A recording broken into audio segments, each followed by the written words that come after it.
Every single second, a massive, chaotic stream of raw telecommunications data surges into the SAP Convergent Invoicing system. Within this continuous flow, there are thousands of distinct event types. The data encompasses voice calls, raw bandwidth usage, hardware purchases, and granular service adjustments. A billing run cannot process this entire ocean of data at once. To function, the system requires a highly specific, surgically extracted subset of those events. Extracting the exact correct subset dictates whether a customer receives an accurate monthly invoice or a catastrophic billing error. While standard IT architectures often rely on custom-coded scripts to filter data of this volume, SAP provides an engineered, configuration-based solution directly within the system. The primary tool used for this extraction is the selection variant. The selection variant serves as the functional filter for the billing process. It determines which raw data points are valid for a specific billing run and which must be excluded. Business billing rules are rarely simple single-item selections. They involve complex, nested layers of inclusions, exclusions, and conditional formatting. How does a system architect map these real-world business logic requirements into SAP without writing a single line of ABAP code? This logic is managed through a specific configuration entry, the sequence number. At first glance, the sequence number looks like a basic administrative tool to sort or order list items in the database UI. But sequence numbers do not order data. They mathematically generate Boolean logical pathways. The strategic placement of these numerical values dictates whether the system applies a rigid AND requirement or a flexible OR condition during data extraction. Mastery of the sequence number enables an architect to implement complex Boolean routing entirely within the configuration layer. To see this engine in action, we evaluate the business scenario for Martex, a telecom company running two distinct categories of billable items.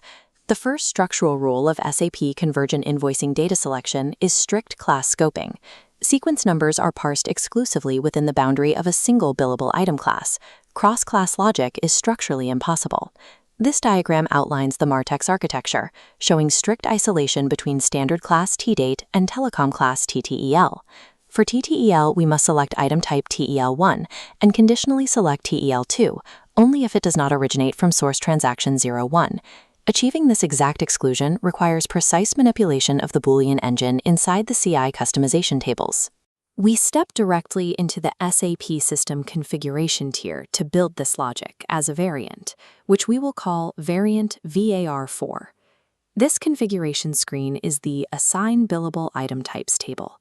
The critical parameter here is the empty selection number field. This introduces Boolean Rule 1, the intra-attribute OR. This dictates what happens when multiple identical attributes share the exact same sequence number. If a user entered both tel1 and tel2 into this same table and assigned them both sequence number 1, the system links them with a logical OR. As a result, the system would pull any item that is tel1 or tel2, completely ignoring the required source transaction exclusion for tel2. Relying solely on identical sequence numbers creates logic that is too broad, leading directly to improper data grouping and billing errors. To properly restrict tel2, we must combine it with a completely different attribute, the source transaction type. This activates Boolean Rule 2, the inter-attribute AND. We configure this in the bottom pane. By placing item tel2 under sequence number 2 in the types table and source transaction 01 under number 2 in the transaction table, they mathematically lock.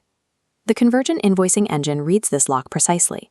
Select the item only if it is tel2 and it is simultaneously not from source transaction 01. This entirely resolves the conditional exclusion required by Martex business case without writing any ABAP code. Synchronized sequence numbers mapped across these different attribute tables enforce strict conditional boundaries on targeted datasets without requiring a single line of custom code. This presents a final architectural challenge. We have an isolated rule for TEL1 and an isolated rule for TEL2. How are they combined? They are linked by Boolean Rule 3, the intersequence OR. By assigning TEL1 to sequence number 1 and our complex TEL2 restriction to sequence number 2, the system treats them as distinct, fully separate operational blocks. The master parser links these different sequence numbers with an absolute logical OR. The system read is complete. Extract the item if it satisfies the conditions of block 1, or if it satisfies the conditions of block 2. These 3 rules of sequence number configuration establish a single operating matrix. Same attribute with the same number creates an OR.